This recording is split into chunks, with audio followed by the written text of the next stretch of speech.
You hear the theme song, you know what time it is. Welcome back to the Best Ball Happy Hour here at 444 Football. As always, I'm your host, John Daigle, joined today, as always, by very good friend in life, Pro Football Focus's own Ian Hartitz. Ian, how's everything going?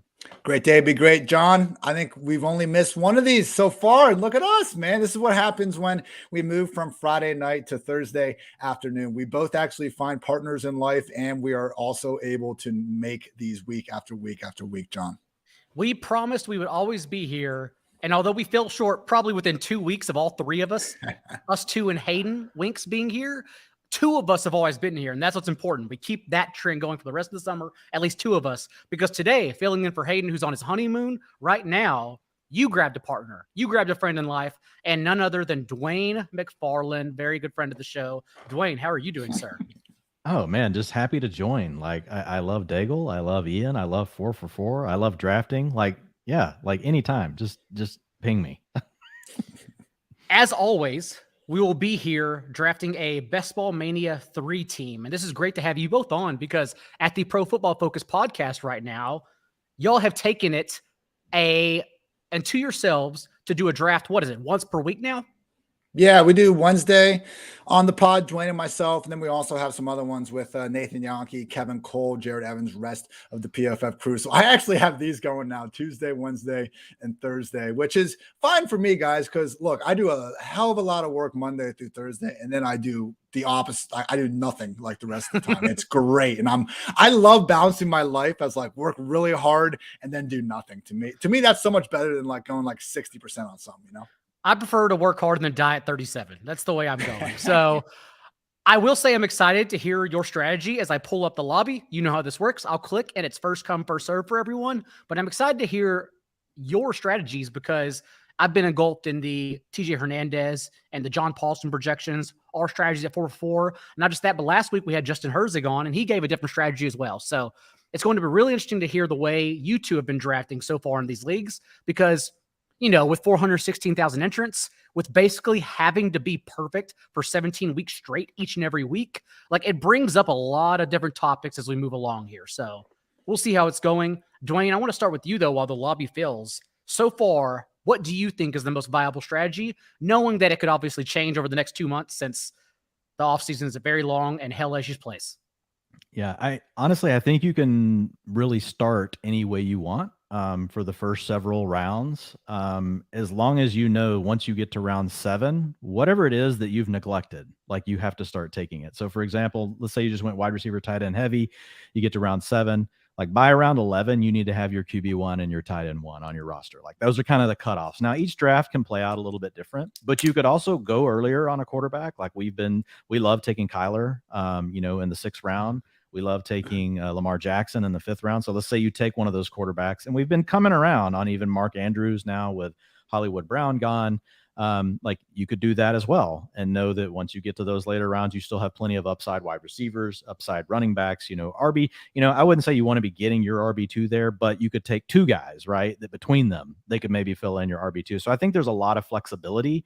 But the other big thing Ian and I have been talking about, and I can't wait to hear your thoughts on it, is wow, the middle rounds for wide receivers, this, you're not in Kansas anymore, Dorothy. Like it's different. This year is not last year. And I think a lot of people are going to be very surprised when they get into draft season. Some of the decisions you're having to make at receiver and some of these really, just the way the landing spots worked, really great talents that we've loved in the past now all of a sudden don't have a quarterback, right? Or players that got traded or moved may not have necessarily landed in the best spot. So there's a lot of different things playing at a micro level that equal this macro kind of take of, okay, what the hell are we doing at wide receiver this year? And I also will say, and people probably heard this already, but I don't think the dead zone at running back necessarily is going to be a blanket statement this season with some of the profiles that are available in that range.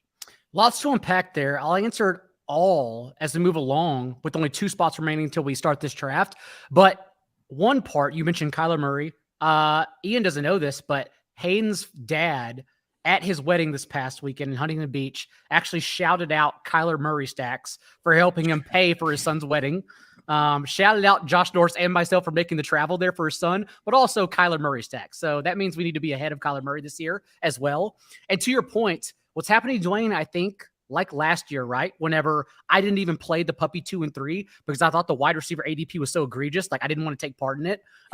We are not at that part of the offseason yet. So like wide receiver ADP is totally fine right now. Like we still have bounties, like a lot of good players to grab in that range. It's not just like pushed to the front of drafts yet. So this is why I like drafting at this time. That's like the glass half full version of what Dwayne just said, I feel like. Because I agree with you. Like there are a lot of good wide receivers, but like each one seemingly after the first 11, like has a pretty freaking big red flag going on there. So it has been fun to try to work through. And, with Dwayne and I going through now team by team on the PFF fantasy pod as well. I'm really just trying to, use this next. We're still doing a bunch of drafts, obviously, but I want to know each and everything that we want to know about these players before early July comes along and then start to really round out the strategy. But I think the first thing Dwayne said was the most important, where it's like, and Hayden says a lot of stuff about this too. I think that's a great job with the Daigle, where it's like, you can do almost any strategy you want, but like you can just screw over your entire lineup by waiting around too long to get a position or just not drafting enough of one. So being cognizant of that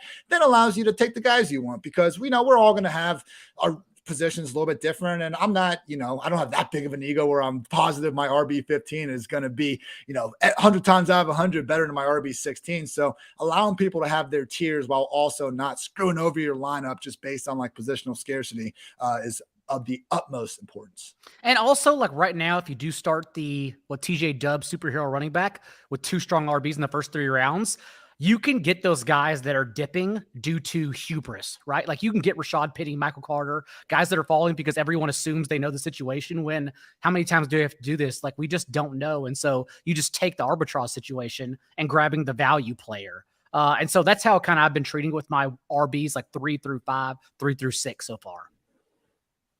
Also, Ian, since you were in this draft, Free Duke Johnson, of course. This is good because I'm going to work with Dwayne. You'll never get me with Free Duke Johnson. I'm going to work with Dwayne, and then you can have your own team, and we'll assess it from there. So, Dwayne, mentioning your strategy, is this where you're looking at running back in this position?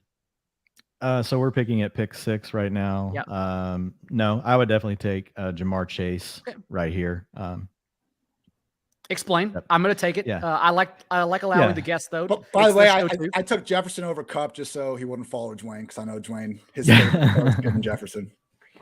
Yeah. So with Chase, like I'm just looking at the clear 3 receivers in my top tier, and I'm looking at everything from sticky metrics around talent to situation, all of these different things. Like the 3 guys that pop off, like hit all of the stuff, are Jefferson, Kupp, and Jamar Chase. Jamar Chase is slightly underneath the other guys in his targets per route run and his target share, but we know he's making that second-year leap. We also know that the Bengals could take a step forward in offense. We look at the QB ADP, QB5 off the board, Joe Burrow. We know that they're projected for 10.5 wins or 10 wins right now over on on DraftKings Sportsbook. Mm-hmm. So quality team. So they're just, it's a guy that's checking all the boxes. And if you look at Jamar Chase, like the one thing he has is really elite, like is his ability to create yak, but also attack downfield. Like you'll see a lot of receivers that have either or. It's really hard to find receivers that will get those deep shots, but can also create underneath on the yak. And so, Jamar Chase, man, what not to love. I didn't know Chase had that yak ability till we saw that Ravens game where he goes off, but especially, man, that first Chiefs matchup when he just put his foot in the dirt, and it's like, oh shit, you can also go out there and do that. So I guess though, if you look at Chase versus, like, we are taking a stand that Chase is more talented and just better than guys like Stephon Diggs, CeeDee Lamb, guys that don't have that number 2 and T Higgins in the same offense, which I'm not against. It is interesting that we're kind of crowning Chase ahead of fellow very good receivers that, do have a little bit less target competition. I am not going to overthink Burrow, Chase, Higgins. That's the thing. Yeah. Whenever they present themselves. But I will say, like, if you told me to lean one direction, I'm in leaning towards regression more than anything. Like the easiest way to do it is just second easiest slate of opposing pass defenses last year, whereas this year, 7th toughest schedule based on Vegas season win totals, as Warren Sharp always likes to point out. Also, the fact that last year 0 games with a rest disadvantage, so 0 games against teams who had extra time to prep for them. And then just like possibly the natural regression that comes in leading the league in completion rate and yards per attempt from Burrow, as who was a volatile fantasy option, was never like a mid QB1. It was always like top 5 or bottom or beyond QB15. So it's not like a situation where I'm trying to hammer it home. But sure, I'm not going to overthink it. he had the back-to-back overall QB1 finishes to end the year. Daigle, have you thrown Hurts over Burrow yet? I have. Dwayne still. Oh, we've been there. Yeah, okay. Yeah. QB6 overall for me is where I am right now. That's the spot. I'll talk about it in 1 second. Dwayne. Yep. So AJ Brown just goes off the board. Mm-hmm. So like here, what I'm looking at, Daigle, we could go DeAndre Swift. I would be fine with if you want to go ahead and grab one of the backs. I believe Debo and Tyreek are both available. Is Mark Andrews still there? Andrews is there. Swift is not. Yeah. Okay. So I do like Andrews here. I like grabbing the elite tight end. Like I'm down to take that. If not, I'd be willing to go Javonte Williams. I don't have much exposure. If you like the elite tight end, where have you been getting your second tight end? I'm usually waiting until after round 11, honestly, to get the next one, unless a value just falls. Like, if a certain value falls to me, I'll take it. But I'm fine, with Gronk in round 11, as tight end 2. I still feel really good that he's going to probably play. Albert O, you can get somewhere around there, but you don't even have to prioritize those. Like Irv Smith's going later than that. There's a lot of guys that I like. I also, to your point on Swift, Paulson just put out his projections, and Andrews actually, and DeAndre, and again, projections are guidelines, not blueprint, right? We just take in and see what shoots out and then go from there. DeAndre Swift, his RB6 overall, and also Mark Andrews tied in 1 over Travis Kelce. Andrews, I was on the team of regression just from the splits with Tyler Huntley last year. But then, of course, Marquise Brown got traded, and it's like, well, I guess I'll take Andrews over Kelce. So I don't think I have a strong stance yet. Maybe I'd still go Kelce in FFPC, but that's where I stand right now. I think they both are more in that early round conversation for tight ends, though. Because, I remember back in March, I was team, I don't think we're going to be really taking a early round tight end. And I've been a big time proponent of that the last few years. And not just because we got burnt by Waller, but it really was, Kelce getting up there a bit in age, Andrews having that crowded offense, potentially moving more run first. Waller, we had to add Adams to the equation, Kittle, obviously maybe moving to Trey Lance. Like all these big guys just had one problem or another. And when we can get Gronk so freaking late every single time, I was just like, what's the point? With Andrews, being more ingrained, though, I understand taking a shot on it. Also in this range, Dwayne, I think it's early enough in drafting season that we can get away with running backs here. So it's not technically superhero running back and grabbing 2 early running backs, but 2 within the first 4 rounds because players we expect their ADP to climb, like an Aaron Jones. The moment ETR puts out Aaron Jones projection, it's of course going to climb to astronomical rates. So Aaron Jones will no longer be dipped here. Maybe a James Conner if you want to take that. Saquon Barkley went 2 picks ago, but yeah, I'm fine with that in this range. Yeah, you just got Ian to take Aaron Jones. Damn it, Ian. Stop listening to me. I'm going a little bit different here. Aaron Jones versus James Conner. It's remember, close. whether you may not use 150 bullets, but that's how many you have. That's why different's totally fine. Not different in the dumbass 3 running back, 11 wide receiver builds. Those are always stupid, but different creatively and confidently for sure. All right, you guys go ahead. You're on the clock, and then I'll talk a little about Aaron Jones. All right. Yeah. So, Daigle, and your thoughts too, but I think it's James Conner here. That's the way I would go. The only other one. Go ahead. Go ahead. No, you go ahead. I'll say the only other one would be Cam Akers, assuming we were throwing out those last 4 games last year. The fumbles for a guy who fumbled 1 time in his entire career at Florida State. All these things don't matter to me when he clearly was rushed back, still injured. So I'm just going back to his rookie year, the way he closed that one, and assuming he gets those touches. Yeah, no, and I like Akers, but I do have James Conner clearly above him. I think there's just more competition for Akers than there is for Conner right now. I'm trying to do a better job this year. One of my biggest miss last year was more assuming Jonathan Taylor's role is going to be what it was in 2020, not 2021. So I want to be careful about making that same mistake again. And Aaron Jones, the more I think about him, who are the Packers going to give the ball to? They're going to put up points. They still have Aaron freaking Rodgers there. They're paying Aaron Jones all the money in the world. Dylan can play a lot. We know Jones has that skill set. The Devontae Adams splits are huge, and why wouldn't they be huge? They've repeatedly shown us in this offense when Devontae is out of it, they're going to feed Jones the ball. I don't really expect them to stop. The guy's a baller, and we want to chase that upside. So for me, Jones, all right, when I think to myself, Kamara had no legal problems. I would probably take him ahead of that Connor Saquon group. But I think Aaron Jones probably deserves to go ahead of Connor and Saquon. Don't you, Dwayne? I would still have Fournette ahead of Jones because I think he just has that 3 down. But man, we're getting all those extra receptions there. Yeah, no, I love Aaron Jones. I mean, when I look at the tier of the guys that I've got together that I think are just big volume guys, like just because the way that the offseason worked out is James Conner, Saquon Barkley, and Leonard Fournette. And Fournette has a little bit more of a challenge, right, with Rashad White. Yeah. I think once you're past those guys, like to your point with Aaron Jones, 1, a very explosive player. Number 2, can be very active in the pass game. And we know everybody knows what the splits look like at this point with Devontae Adams in the lineup and without. So I don't need to like recap all of those for you guys.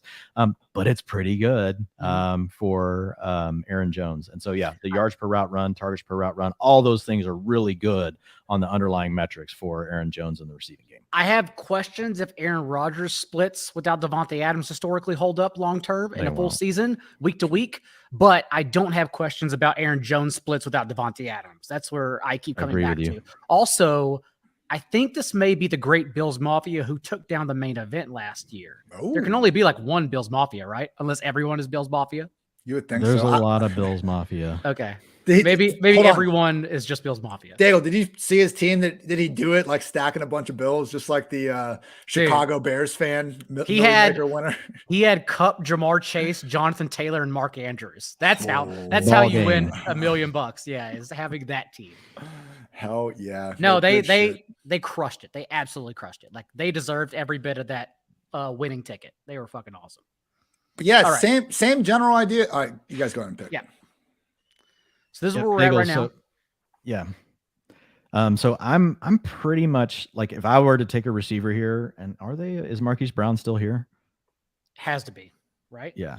Like he would be the player I would take. No, he went.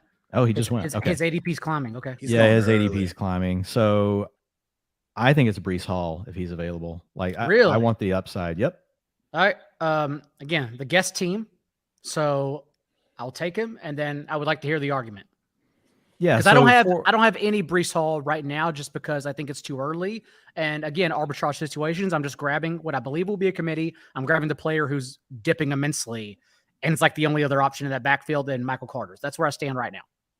Yeah, and I'm fine with that. I'm fine with that strategy as well. I mean, I'm just looking at with Breece Hall, he's a guy that we know can do both things, right? He comes to a wide zone team. That's what he was really good at in college. He's a high 2nd round pick. So the capital's there. But look, I'm not saying Michael Carter's like just going away. I think Michael Carter, has a chance to the worst case scenario for Breece Hall would be, hey, Breece, you're now the early down back, and we're going to give all the passing down duty to Michael Carter. That would be bad because, right, when we look at the Jets, what are they projected to win? Like 5 or 6 games? They're going to trail a bunch. Like what we're hoping for with Breece Hall is he continues to see the every down role, but it's like he gets 2 out of every 3 drives. And Michael Carter is really more just a full-on change of pace because he did show last year as well. Like he could handle both. Where he was really good, though, Michael Carter was great in the passing game. Like his targets per route run, his yards per route run, all the kind of stuff we're looking to say to kind of forecast what a bigger role in the future might look like. Not quite to like the McCaffrey, Kamara, like that type of level, but on the Aaron Jones, like who we were just talking about, on that same plane. So I do think I'm with you on Carter. I'm just looking at Hall, and when I look at the opportunity, to get the upside at the running back position with what just happened at the receivers, like I'm not in on DK Metcalf right now. I'm lower than consensus on Amari Cooper, Chris Godwin. We got to deal with the injury coming out of the gate. So my thought was go ahead and grab the other running back with upside, and then we can come back to receiver. I've heard a few names I respect mention the James Conner, Chase Edmonds situation, but like if that were the case, like, wouldn't Breece Hall be Chase Edmonds since he's the one that earns targets, like to have 27 catches per season in Iowa State? And so that's why, like, I don't mind getting a player like Michael Carter at this value, at least. If it increases, then of course I'm not going to do it. But right now I don't mind this. All right. Well, I have since drafted David Montgomery and DK Metcalf. I got sniped a couple times here. I was really hoping Terry McLaurin was going to fall to me. Dwayne and I just recorded our Washington team preview today, and yeah, that's just a situation I want to bet on. And it's just all these guys have terrible quarterbacks, and when you start like our instinct is to be like, oh, it's Carson Wentz in Washington, but there actually are potentially worse situations than that out there. So I gotta cut you off real quick, Ian. Okay, we have 15 seconds, Dwayne. I love Kyler Murray in this round. If you want to go Mahomes though, because of the value, I am okay with it. No, I would say we could probably. We don't have to wait. I would say we could probably wait for Kyler, but let's not do it. It's okay. Let's go Kyler right now.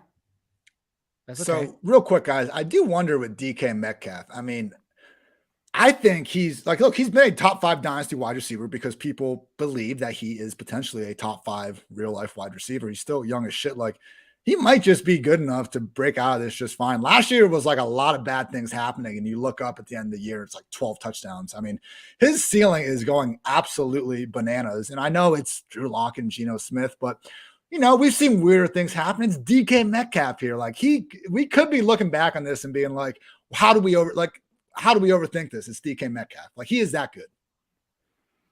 The only thing is that, betting on talent, like we had injured Russell Wilson throwing to him and he averaged 43 receiving yards, right? So like talent wasn't enough to overcome that.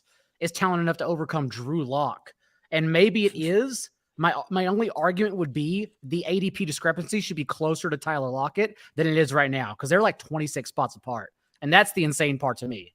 Yeah, the disparity is huge. I'll give you that. It's just, man, someone that was a legit wide receiver 2 years ago, we can now get, end of round 4, even into round 5. Also, we've heard 2 reports now, and this is like reports from hell. Satan is faxing these in, that Geno Smith is ahead of Drew Lock. Hey. And so it probably doesn't matter either way, since Geno Smith averaged 190 passing yards. Like, who cares overall? Geno wasn't terrible last year. Yes, he was. For fantasy, he was. You think Mike White was good last year? I'm done listening to your opinion about quarterbacks. Mike White was better for fantasy than Geno Smith. Isn't Geno Greg Rosenthal's boy? Yeah, but he's been that way since he replaced Eli Manning on the Giants. All I'm saying is, if you look at Geno's career, which I thought you were a team like that was the right move. And I agree it was. Geno gave them a better chance to win. Since then, he has like never had a chance to start. He came in last year and he was okay. Like, I'm not so sure like it's the worst quarterback situation ever. They're not going to be good enough to be able to run the ball as much as they want to. It's still DK Metcalf and Tyler Lockett. And Dwayne, I think when we were talking about this a little bit, it does seem like if someone's going to lose out, it's Tyler Lockett. Now, maybe that disparity is too big, but let's face it, Russ did seem to have a certain affinity for the guy. If we do all of a sudden see it switch over to DK, now all of a sudden he was already getting 120, 130 targets. Like, if we see that take another leap.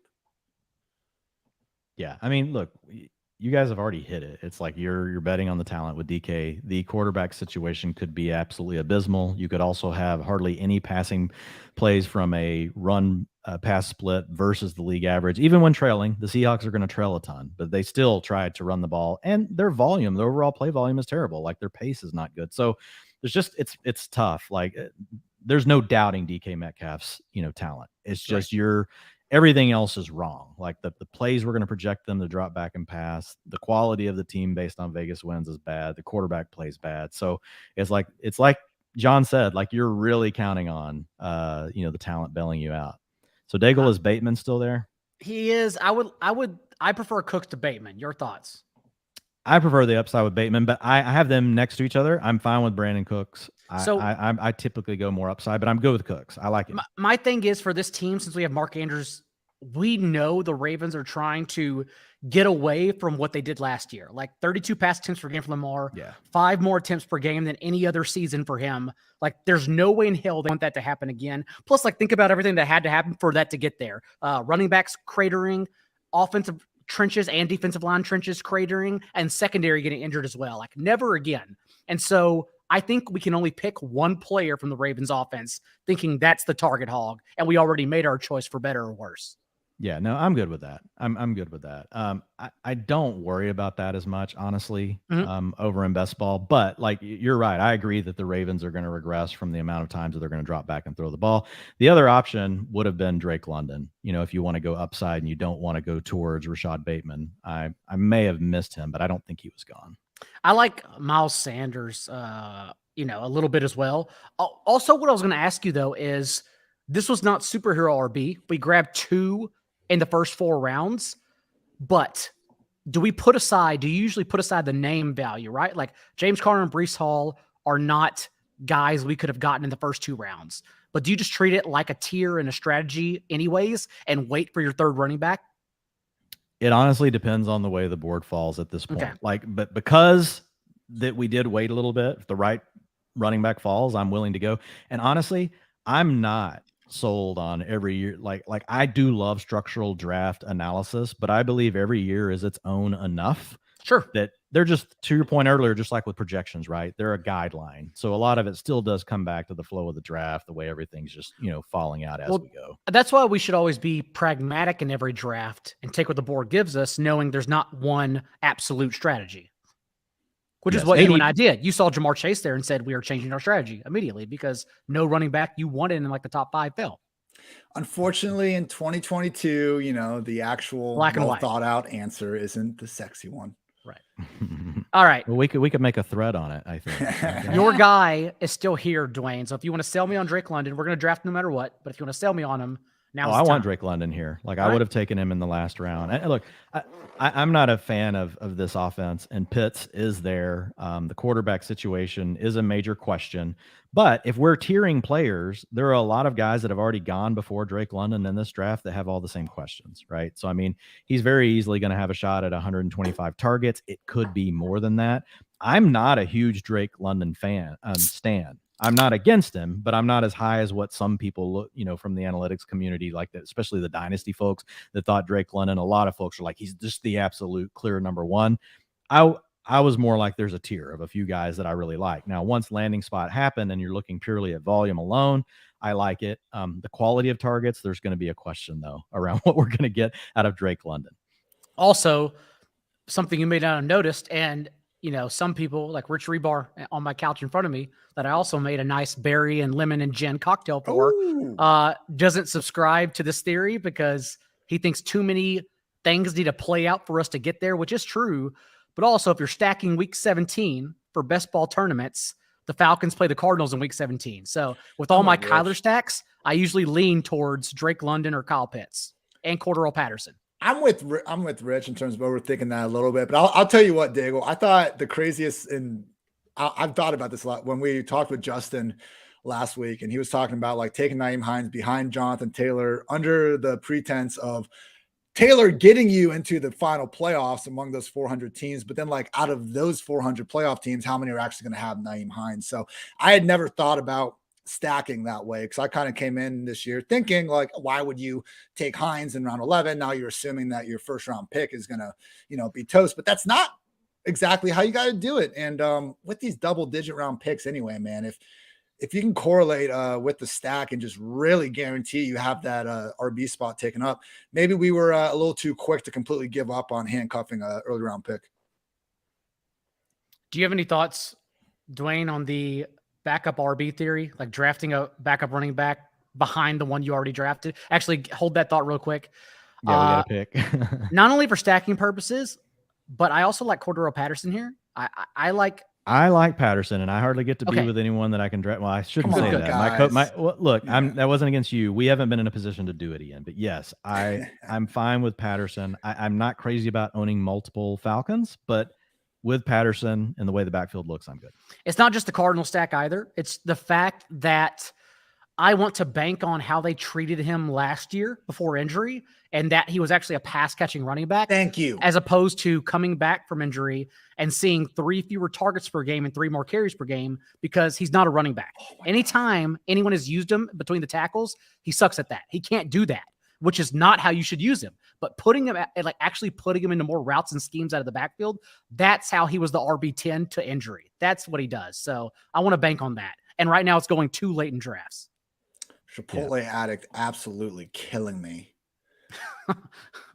It's almost as if he's a DFS pro or something. Like he's done this for millions of dollars already. I remember when I back in my fantasy labs days, before I could convince a company to pay me just to hear me bark about football and stuff, I have to do a lot of pulling, CSVs and just like basically we download and historically analyze a lot of contest finishes. And I love Chipotle. I didn't really know who the guy was, and I just always saw him winning these tournaments. Like, Jesus Christ, Chipotle addict, this guy's a king. AJ Brown did have it right though. Like every Chipotle visit, and I visit Chipotle a lot, is an experience. Like it's never just like this is okay. This is what I wanted. It's not like McDonald's consistency. It's either the best or the worst meal you've ever had that day. I don't even go to Chipotle really anymore because John, I got El Toro across the street. So, shout out El Toro, the best. They sell margaritas on like Chipotle, so that's why you go there. Yeah. Well, they actually do sell alcohol Chipotle, but I feel like an alcoholic there if I order it at Chipotle. Like if I just go to the regular, if I go to the regular Mexican bar, I'm like, all right, whatever. I'm not a bar. That's actually a very good theory. I didn't think about that. As someone who like ponders everything in life, you might be an alcoholic if you order a beer from Chipotle. That's a really good theory. We're gonna sit on that because you get your food so quickly. It's like you really need a beer. You can be out of here in 10 minutes if you. What is your drink of choice, by the way, for the happy hour? I see you sipping a beer over there. I got some tequila on the side, but Wolf Pups IPA. Oh yeah, you love your Wolf Pup. Wolf Pup is a good LA beer. Yeah, I'm happy to drink 10 beers. I don't need a lot of myself and have like 3 9%ers. Okay. All right. I'm going to go here with Mr. Russell Gage, who it seems like his ADP is starting to rise a little bit, but man, him and and then the cheaper version of him, Jalen Tolbert, just in these offenses with the banged up number 2 wide receivers, when it's like Russell Gage is not Antonio Brown, but my God, they paid him $30 million. And when AB was out there, like him, Godwin, and Evans were all flirting with like upside wide receiver 2 fantasy points per game. Like Gage, I just got him as like a wide receiver 4, wide receiver 5. Like we don't need him to do that. If he can be a wide receiver 3, even with the guys there, that's worth it. I can't believe Zach Ertz is going ahead of Dawson Knox. I don't even like disagree, but like he's usually here. Okay. Sorry, Dwayne, go ahead. Yeah. I'm thinking it's go back to the receivers. Sure. Yeah. I think it's Claypool or Tony. And I'm good. I prefer Claypool a little bit. It's gotta be Claypool over Tony. Yep. Yeah. I just like getting the upside profile. I think people are kind of snoozing on Claypool right now. Yeah, I know they drafted George Pickens in the 2nd round, but Ben's gone. Are they really going to be using? Look, and Deontay Johnson's great, but we've got a different quarterback. It's either going to be Mitchell Trubisky or it's going to be Kenny Pickett. Ben, for as bad as he was perfect for Deontay because it was quick, rhythmic passing, right? Underneath, intermediate, and that's where Deontay wins. And Deontay, I would still expect to lead the team in targets, but whenever you have somebody that wants to hold the ball longer, like Trubisky, or even a potential rookie like Kenny Pickett, I think there's going to be opportunity for Claypool.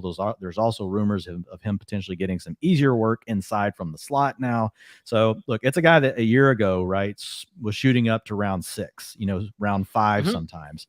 And I think the profile is still really the same for Chase Claypool. I mean, this is a year 3 guy that we've seen solid underlyings from yards per route run, targets per route run, all those sort of things. So love getting some exposure. Here's the one thing. Once the ADP stabilizes and we look at the biggest differences from last year preseason to this year, we're going to see Deontay as a massive riser and Claypool as a massive faller when we're just reacting to what happened last year. I don't even know if the process was that bad where we had them, where we had Claypool higher. Like, yeah, the touchdown regression kicked in, but just Big Ben was so fucking bad with some of that. So it's the same thing as last year, though, where we know his talent, we know his profile, and that's what we're betting on. And hopefully, I believe so much in Claypool. Like, you don't score 13 touchdowns as a rookie by freaking accident. I am not convinced that Deontay is the best wide receiver on Pittsburgh. I'm sorry. I don't think. Like he is a way better fantasy player than real life. He just is. Yeah. I mean, it's just frustrating. Like Claypool got himself benched. Like it wasn't anything like it was biased against the coaching staff. Like he did enough to get himself benched. For getting a first down in a crucial moment and accidentally celebrating a little bit. Like, oh my God. No, you are not the coach. Tomlin is. So I don't know what to say. We're breaking news right now. I thought Ian was the coach. That whole thing. People were still bitching about that like days out. The worst thing was it happened on Thursday night. So like everything that happens on Thursday night, everyone's got to drive into the freaking ground on Friday. So. That's why, as Ian says, just get high on primetime games. Don't tweet. It's the worst. Well, just get high all the time, really, is what Ian says. For stack purposes, I like Rondo more, but curious to get your thoughts. I do like Rondell Moore as well. And the way we started this draft, we took Jamar Chase out of the gate, but then we took the tight end and we hit the running back. So I like coming back to receiver again now. It's going to dry up really quick. Okay. It's good to hear that. We will, in this instance, just like tight end, are you sitting on your QB2 or are you strategically usually looking around trying to plan future stacks right now? Yeah, I don't mind planning them, but I don't go out of my way depending. Like I take the value on the board first, right? And if none of that makes sense with this build where we've already got a quarterback, we've already got a tight end, in what round are we in now, Daigle? 10. We've already, we've had them since early, right? So typically when I've done this, I'll start looking at them. They basically go into the pool of what's the best value, like around 11, which is what we're about to be in. So I think at this point, everything's game to me. And in this case, the way my head starts working is that, I start matching running backs and receivers. And we have, for instance, London and Cordell Patterson. And so I tell myself this is going to be a late 3 QB build. And I'll also get Mariota and Ritter. And that's how I build lineups. Yeah. And I typically, if I have a guy like Murray, I'm only taking 2. But I'm open to it if it is built around correlation. What I definitely don't want to do, and I know you don't either, but 3 individualized. I don't want 3 QBs and 3 tight ends, or I don't. We're not doing Mariota and Pickett, right? We're not playing that game. Man, right. Look at this. Look at the running backs available right now. We've had 60 wide receivers go. I love now needing a couple more running backs. That's what I'm saying. Taking the dip right now is still pretty good. And we haven't pulled up Naheem Hines, James White, those guys in that range either. Gus Edwards still down here. I'm happy I got this draft under my belt because I've had Daigle like we did last week. I mean, there are moments where you can get 3 straight running backs to start and feel good about it, get some value, get some really good players. But I just wasn't loving how my teams looked, and I'm going more wide receiver heavy early here. And there really is a lot to be said about that mid-late round of running backs. I don't think it's like last year at all where it just falls off a complete cliff. There's a range. I'm not going to be reaching on Antonio Gibson or Josh Jacobs or those guys. But to Dwayne's point, after the dead zone, we have a point where we're coming up from the grave. Sorry, Dwayne. I'm just starring guys. You go ahead and yell someone out. I like Alberto here. We're not going to get Alberto in time. I was sabotaging you guys. My bad. It's okay. It's okay. No big deal. What did we get? Ronald Jones. We got Ronald Jones. Yeah. Okay. I had Rojo start as well. Was Damian Pierce gone? No, he was right below. Wait, hold on. He Damian Pierce. He's available. He's available. Yeah. Okay. He is there. Yeah. Yeah. So I still love Pierce. Let's hear it. Well, I mean, we're just talking about the Houston backfield. So it's just really about the available volume. Oh, here comes my dog Nora. Hello, Nora. So it's just about the available volume. It's about the draft capital versus what else is on that team. If I'm putting a chip on Houston, like Damian Pierce, this is where he should be going, right in this range. I do wonder because Michael Carter is someone, Dwayne, I think also after podcasting with the Jets, I came around more on that I was expecting to. He really does he's a great handcuff. He's arguably has the same sort of great handcuff value that probably not quite Madison Pollard level, but not too far off it. And he actually has a good chance at some standalone. Michael Carter is someone that, as I think about more, I love the discount that we're getting because Breece Hall, after he got drafted, Breece is falling, and now Michael Carter is falling too. So they're actually both pretty affordable. Rashad White's there too. Isaiah Spiller-Talla. There are a lot of guys in this area that are one injury away from having a really good potential profile. That's why, again, I really like getting some of those wide receivers earlier because there is going to be a point where these running backs fall off. Once we get to the Gainwells, the Mosterts of the world. But even then, man, Khalil Herbert is still down the way. Gus Edwards, your guy, John Daigle. What the hell does talent mean? And Gus Edwards can be one of the most efficient running backs ever. All these names, of course, that means those are the names you make the case for in zero RB if you go that direction. But again, it's still early in the offseason, so we're not there yet where wide receiver ADPs are just hammered. I don't know that wide receiver ADPs are going to go as nuts this year, just with all the dude. I mean, we live in the age of distraction. Civilization has never had a lower attention span. Everything changes in days. That's why I would almost guarantee it's what we do. Cheese what we do. Cheese what we do. Cheese what we do. Cheese what we do. Cheese what we do. Cheese what we do. Cheese what we do. Cheese what we do. Cheese what we do. Cheese what we do. Cheese what we do. Cheese what we. Hopefully Daigle can still make. He got Albert O queued for you. Oh well, there we go. Well, that was horrendous for a second. Daigle's back. I thought he was just trying to make a point at first, and then I'm like, nope, he's totally fucking adapter. It was repeating Daigle again and again and again. Yeah, this adapter loops whenever it gets unplugged. Well, there we go. I get kick Alberto. it sometimes. I start him. Don't worry. I'm still a working professional. Who do you guys think has averaged more yards per carry in their career, Jonathan Taylor or Gus Edwards? Well, since you asked the question, I'm guessing Gus Edwards. Yeah, it is. It's Taylor by 0.1, but okay. A smart man would think about it. Well, when you ask the question, I think about it. I love how smart man. Well, you could imagine. Ooh. I just wonder from a structure standpoint, like where's your head? Like I'm good with looking. We can go ahead and look at quarter. We can go any way right now, to be honest. Like we could take any position. Besides tight end, we're done. But I would say we could go quarterback. We could easily go receiver still. And I've been trying to keep up with the queue, but I don't know how good of a job I'm doing right now. And Marcus, that's the only downside of these live streams is that 30-second clock. Wasn't it a minute last year? I feel like it was easier last year. No. Maybe I was just like piqued my intelligence and I've just gone downhill since. By the way, guys, real quick, I got the Zach Wilson, Elijah Moore, Garrett Wilson stack. Look at me. No, good job. Did you plan that or did you just announce it because you just saw it? No, I just accidentally walked Daigle, into click it. on the quarterback queue for me. Sure. Please. Eventually, it wasn't my first choice. I was actually hoping to go Jefferson, Thielen, Cousins, and then Thielen got sniped ahead of me. So I was like, you know what? I'll get Garrett. I'll get Zach later. It doesn't help us out for stacking purposes, Dwayne, but I am higher than consensus on Jameis Winston. I am too. I mean, at this point, why not? Okay. You know, we've got Olave there. We've got, Landry there. Hopefully they get Michael Thomas back. They should throw the ball more. They got the receivers for it now. It makes sense why they did. I think they're still going to try to grind it out. You got a defensive-minded head coach. They want to minimize the sacks and the turnovers for Jameis. But I think what's going to happen is when they're not playing the Panthers, when they're not playing, some of, maybe even the Falcons. That's the other thing we do get, Daigle, is we do get the division correlation. Back to the Falcons with Jameis. So I like that. I think you made it for us. Now Ian's going to and the offense. The offense got significantly better.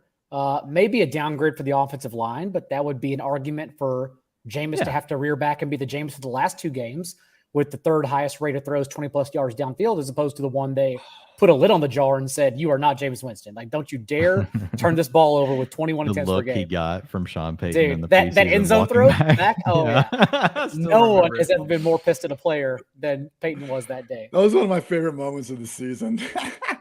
That was a total WTF are you doing? I'll start, but this is where we are with running back right now. I think we can wait another round or two. Yeah, I like a lot of the backs that are still and this there. is where we're at with like wide receivers as well. Yeah, I mean, we're at the point where we wait on receivers here. Yeah, I like getting the upside. Cool. Just Winston is really one of the last ones that I actually feel okay about taking. Yep. If it is the latter version, like we talked about with 32.5 pass attempts per game, like that version has low-end QB1 upside potentially and should not be going as like the QB 24 as he is right now. Yep, on the same page. Any thoughts here from Andrew Baker? Dwayne, I'll kick it to you since you're the guest of honor. What makes more sense, drafting someone like Robinson or McKissick if Gibson goes down? Brian Robinson, of course. We just talked about this. We did. Yeah. If you're looking for the upside, it's Robinson. But at the same time, what I will say is if Gibson goes down, McKissick's going to take all the passing down work. But what you potentially get is you get Antonio Gibson, who is the early down back, saw 60% of the rushing attempts last season in 16 games. That's probably what Brian Robinson's going to get. And he is capable as a receiver out of the backfield. So even though he may not get the 2-minute offense or the long down and distance, he's still going to be a viable option on first and second down when they want to get him out of the backfield. So yeah, for me, it's Robinson. If you've just built all this upside at running back, and you don't really have anything stable, then you may lean McKissick as just being the guy, right, that can give you the PPR value and a half point. But I think the upside is clearly Brian Robinson. All reasons why we hate Antonio Gibson this year, unfortunately. All those receivers are going off the board now, Daigle. All the ones we just were looking at. Yeah, that's what happened with a couple of the running backs, too, as we mentioned them, and then everyone just grabbed them up. You jerks. It is interesting though, like when we were talking about Gibson today, like it does seem like out of all the running backs last year that had a bad yards per carry or weren't any good for one reason or another, like we're really holding it against Saquon just more than anyone else. I mean, Gibson had 6 fumbles. Pick any stat. He wasn't much better than Saquon, and I can tell you that right now. Both guys were playing hurt. Daigle, I commend you earlier for bringing up Cordero Patterson and bringing up the injury. That's why he wasn't as good in the second half. Like, it's not freaking rocket science. And we don't need to assume he's going to be the RB7 or whatever the hell he was before the injury. But when he's going freaking 20 plus RB spots afterwards, we don't necessarily have to. So very interesting how when running backs play through the pain, we tend to overlook that sometimes. Zeke's another example. I know Daigle has strong thoughts on Zeke, but I do wonder, what if Zeke had just played first 4 games, balls the hell out, and then he's out for the rest of the year? Would we be all saying he's washed and capable of running the football? I think, Tony Pollard also is a free agent next year, and there's no way in hell they re-sign him. They've already made that clear 2 years ago. They don't want any part of him, despite being the better back right now in that backfield. But Barkley, I think the ADP is okay right now. But Barkley, it's not just last year. That's the thing. It's 2 years now. So that's the concern. Didn't even have a chance. I mean, I don't know, man. I've talked to Dr. Edwin Porras from Fantasy Points. Great guy. And if he's not concerned about Saquon's injuries, I'm not. But he's also like a running back they're not going to resign. Like, they don't want any part of him. Yeah, so why wouldn't they? Like, who else to touch the ball, though? Matt Breida? We just saw him playing this offense in a less crowded depth chart, and he couldn't get healthy going there. Yeah, exactly. Yeah. So, like, no, I hear those concerns, and Dwayne and I were saying this about the Giants. Like, they seem like they're in a position to maybe still add one of these veteran running backs that are out there. But at this point, man, like, out of all the offseason has gone best case for Saquon Barkley. Dwayne, my head is at Tolbert in this range. Dude, we are on the same player. Cool. I was just about to say Tolbert. So discount Russell Gage. There you go.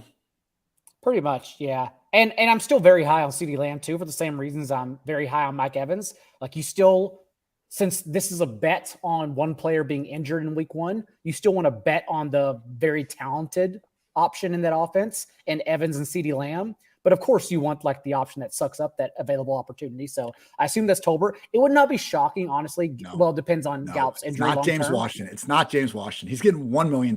One. Well, I still think he'll play, but it would not be shocking if like Tolbert outperformed some of these like first round wide receivers, like Jahan Dotson, like Garrett Wilson, because they're in terrible quarterback situations, awful quarterback situations. Tolbert has a lot of outs. He's on an offense that runs a ton of plays, the second most non-overtime the last 2 years. Yeah, they will run the ball some, but you've got a good quarterback in Dak. They run 11 personnel a boatload, as much as anybody in the league. So he's going to have a chance to be on the field no matter what. Just has to beat out James Washington. Depending on how long it takes Gallup to get back to full speed, we could be talking about on any given week, the number 2 guy behind, CeeDee Lamb, right? If we had to say today, who is it going to be? It's Lamb, then Schultz, right? Tolbert might be in line for number 3 and a pass, in an offense that's going to throw the ball plenty, run a lot of plays. Like, I'm down for Tolbert. Also, like, when you dip that immensely in talent, even though the schedule laid out significantly in their favor in the entire division, like, there's no guarantee you can run the ball. Like, you probably have to pass because those 34 turnovers, like, they're regressing. They're not coming along with you this year. So, like, yeah, there's a lot of reason to believe in the Cowboys passing game, strictly for fantasy. And, James Washington, Daigle, you're right. Like, he will play when Gallup's out of the picture. So I'm not saying you can't take him later, but I've seen a few people like try to compare Washington like to Russell Gage, and no. Take a look at those contracts. That's why I'm down on Juju, man. Like, why is Juju going ahead of MVS? It doesn't make any sense because Juju did something 3 years ago on a different team. Come on, follow the money. And I'm in on Gage, but I do still think that tweet about Brady texting him is funny because the only time like Brady saw him play was when he had 100 yards against Brady, and Brady thought this is the best slot receiver I've ever seen in my life. And so of course he texted Gage in free agency. So a little bit of a bias there. Yeah. Gage was flashing. But the underlings are good for Gage, right? Targets per route run against man coverage. He played himself into a better receiver. Yeah. He was not a talent, and he was not good until he got the opportunity without Calvin Ridley. And then it wasn't just the volume. Even the underlying stats, as you mentioned, target per route run, yards per route run, they all increased as well. And that's all really been coming for 2 years, right? Last year, he truly got the volume. And so he's been taking these steps forward. I think he's going to have a good role. Oh, yeah. Sorry, you got something in mind? No, I mean, there's Mostert here. There's Gus Edwards already gone. Gus Edwards went. Yeah, he did. It's kind of where I'm at right now. You out on Tyrion Davis-Price? At this point, we are, because we're out of time. I definitely am, but I would like you to sell into me. No, there's nothing huge to sell. It's just, Shanahan backfield where we know anything can happen. You know what I mean? I mean, it's a 3rd round pick. Yeah. Why did they use a 3rd round pick that soon? I thought it was funny, Ian. Who was the guy that you had on like the week before the draft, and you told him he gave us Elijah Mitchell the year before, and you said Eric name Froton, one guy. NBC Sports finest. The great Eric Froton. I love Froton. He predicted Elijah Mitchell like last March. It was before the draft, and anything happened, and I was like, give us the next guy. He literally names Tyrion Davis-Price. Kings stay kings, as they say. I do. Hold on real quick. You know what he does? I wonder if you guys are in any of these. He does the campus to pros fantasy leagues where you literally like you draft like freaking incoming college recruits and you carry that roster like into the NFL. Like it is. Man, I do not have time. It is the hardest core dynasty stuff ever. And also, I'm just like I support all dynasty. My only thing is that if you look up, a lot of people are like biased towards their like high school projections, like when they play those long time 5-year leagues. And it's like, let's all just calm down. The players change in college. And so like, that's why I kind of don't want to get involved in those because I don't want to then have a biased high school take. Players. Also, they're like 15 years old. I don't want to study them. You know how many there are? Oh my God. Yeah. Like you narrow it down to your kids, 5 and 4 stars. I don't even have kids and I don't want to take part in that. You know who crushes that stuff though is our guy Ray G. I always see him like pulling out some random ass player that's I don't know if they're in high school, but like just that dude's grind. It's always a pleasure to wake up at Ray G, of course. Yeah, Ray G is awesome. Like if you want somebody that has the process, it's probably Drew Oceanuk. Like he's really good. Like he's good at that stuff. But he's more like true dynasty. So like DFB bean counter. All these he has some really good stuff. All these guys will be at Canton, I believe, too. Which Dwayne, I'm in the poker tournament with you on opening night. Cool. Yeah, there you go. Nice. I actually saw you entered it, and then I didn't know who else was in it. I was like, okay, that sounds fun. I'm gonna be there. I just want to drink. So I don't get there until Saturday. One of my best friends is getting married that Friday, but I'm gonna get back from Chicago in the meantime. Cool. It's not gonna be easy, but I got to meet Dwayne. I've seen your mug enough.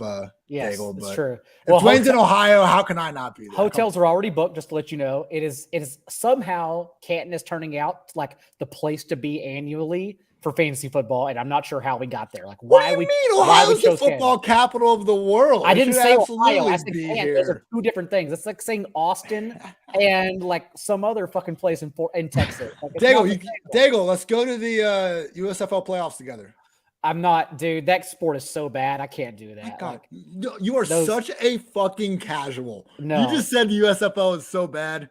Yeah, it is Daigle, terrible. What are we doing? Listen, the guy that thinks Mike White's a franchise QB. My God, Mike White's the best player in the USFL. You guys don't deserve to talk this out. The USFL is bad. Here we go. Off, is Wandell available?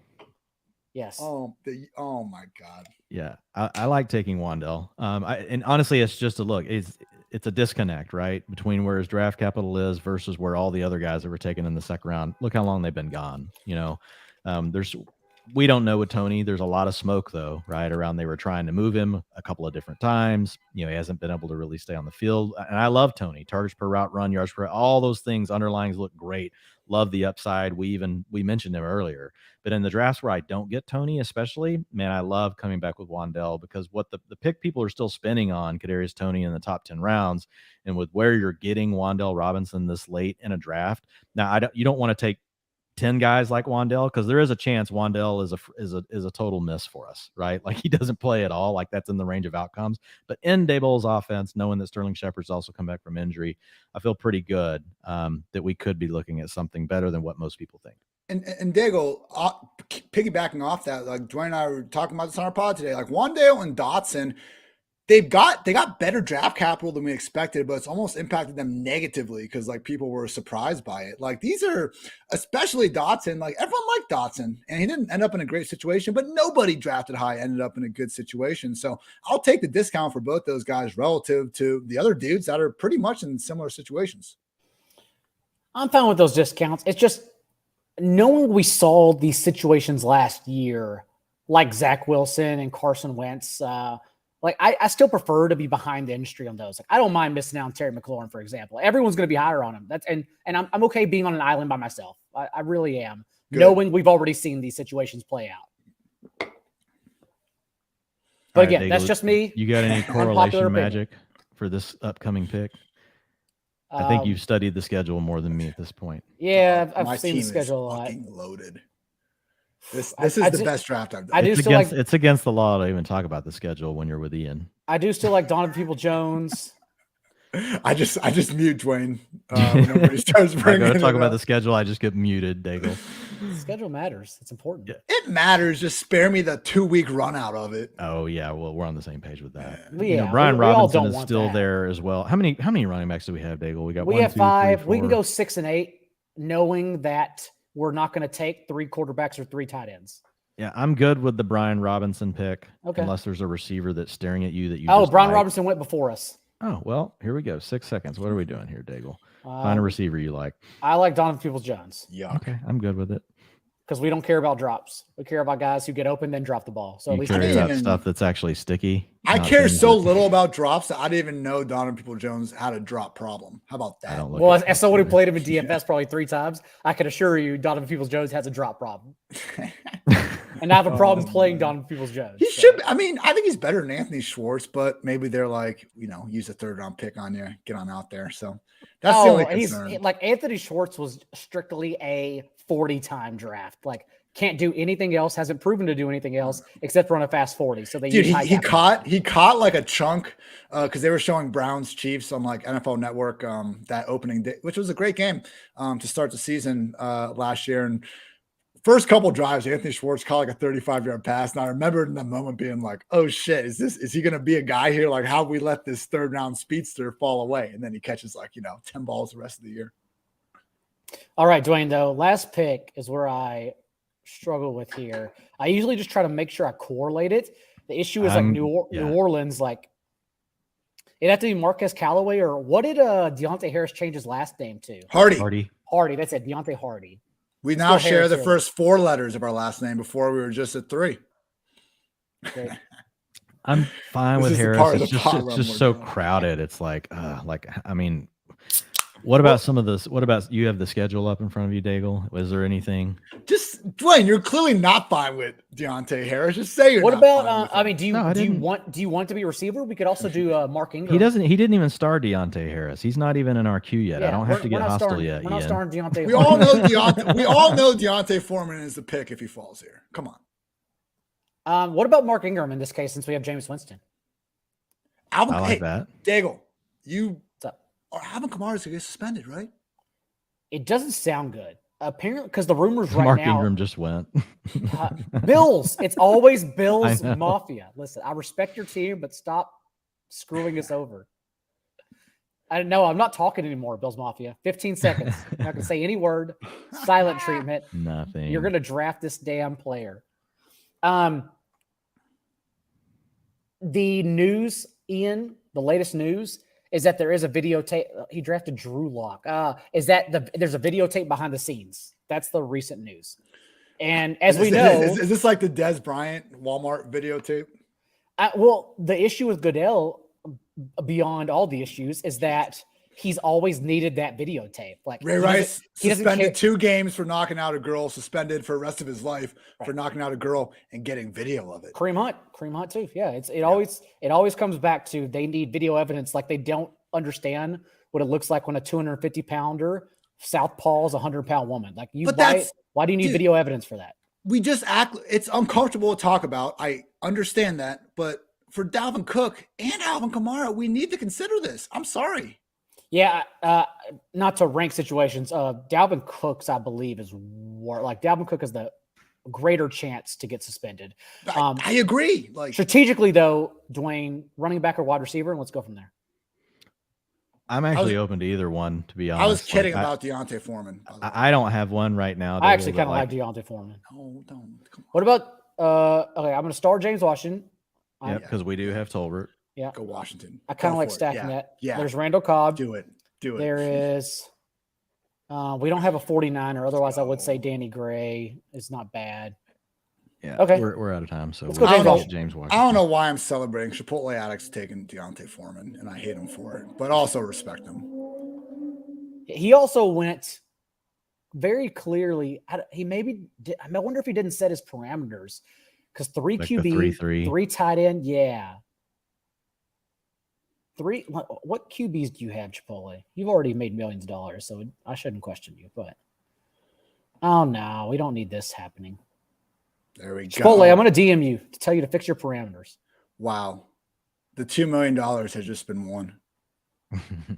Because of Deontay Foreman? Dude, this team, every single running back I have, man, has a best case outcome. My wide receivers are loaded. I got Gronk, Everett, and Ingram with Burrow and Zach Wilson. Burrow stacked with T, Zach with Elijah and Garrett. Come on, guys. Come on. Pull up his team when we're done, Daigle. And Oh yeah, rip we're it gonna apart. refresh and we're gonna pull up the board and we're gonna just quickly look at our teams, and we'll all get out of here after a successful draft. Let's see here. Drafts, results. Another great one. Daigle, I remembered / forgot about this, but then you texted me about something with it, and I was like, oh, I forgot again this time being. I love Thursday afternoons. Yeah, Thursday afternoon is great. Just a great day, man. All right. Ian, you're up first. So let's look at you. Fucking loaded. Justin Jefferson, T. Higgins, Aaron Jones, DK Metcalf. So you grabbed 3 wide receivers, then 2 running backs, then went back with Elijah Moore. Joe Burrow. So you have a T. Higgins Burrow stack. Garrett Wilson, another Jet. Gage clearly setting up a backup Jet stack. That's how I like doing my stacks. Yeah, baby. You have Gronk to go along with Gage. So you did have a secondary. And that's how I play DFS, by the way, is team stacking behind my game stack, trying to get the highest team totals. So this is the way I actually like to build stack too with Gronk and Gage, just trying to get great offenses. Madison, since he could have a higher role than perceived, and Cook could be out. You completed the stack. Then you went Dotson for value, as you already mentioned, Gus Edwards, Khalil Herbert, and then 2 tight ends to round it off, and Deontay Foreman. So you ended up with 3 tight ends, and basically 2 if Gronk does not return. And just the only note I'll make about it, not really player type. I saw Hayden do some good research on last year, and I agree with I think Dwayne, you brought it up earlier. We're every year really is different. We need to treat it that way. One thing Hayden found though is when you reach on ADP, even in the later rounds, man, it just usually doesn't wind up your way. And when people, especially now, I don't think there's that many casuals drafting on 519. We knew half the freaking field that was in this random ass draft. I think we're going up against a lot of people. ADP sharper than ever. And even I used to be more of I've always been at least in the first 8-10 rounds.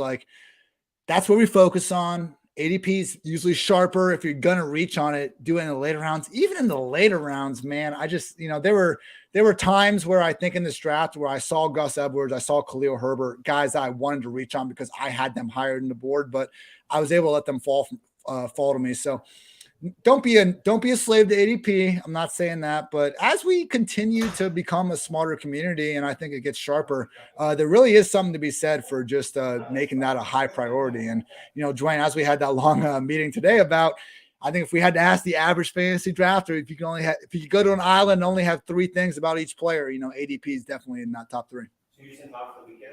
Yeah, for sure. Yeah. I mean, I think with ADP, even if you're building out your own model or whatever you want to call it, right, where you're taking all these factors in, ADP is still always something that you've got to have involved, just because you don't want to reach for players. You want to maximize the value. So you may have CeeDee Lamb listed ahead of Stephon Diggs, but you should still take Diggs first and then take CeeDee Lamb, because that's if you want to have a chance to turn those 2 players, that's the order that you have.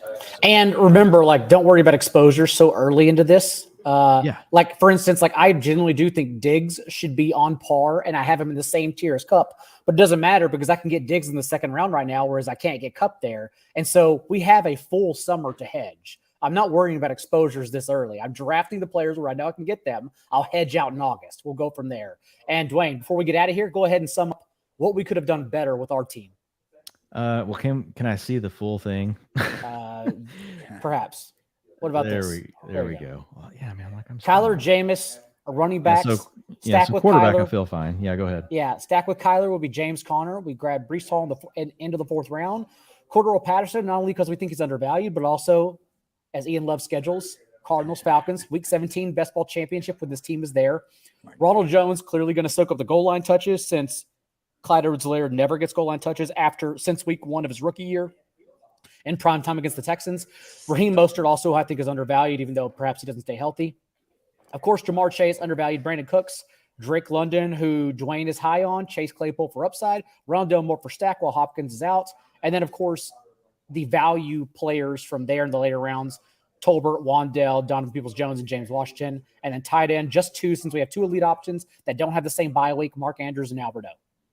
Yeah. So, I mean, I think the way we started off the draft by taking a quarterback, taking a tight end in the 2nd round, then taking Kyler Murray in the 5th round. We maybe could have tried to let Kyler slide into the 6th. Definitely I've seen him make it to the 6th in these. But knowing that we had the tight end and we had the quarterback, that cost us at receiver. And I think that's the thing you see, right? Top end, we've got Jamar Chase, but then we dropped down to Brandon Cooks, Drake London.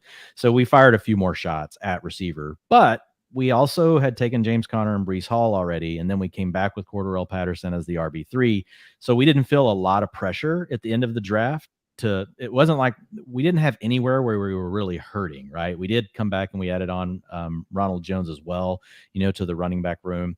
But I felt good, like overall, about the structure. Like the correlations, I'm not nuts about on this team because most of our correlations are with teams that we don't really think are going to be great offenses. Like, so that's going to be a challenge. But if it does hit and when it hits, right, when you talk about, the stacks we've got the Saints versus the Falcons, we'll get that twice.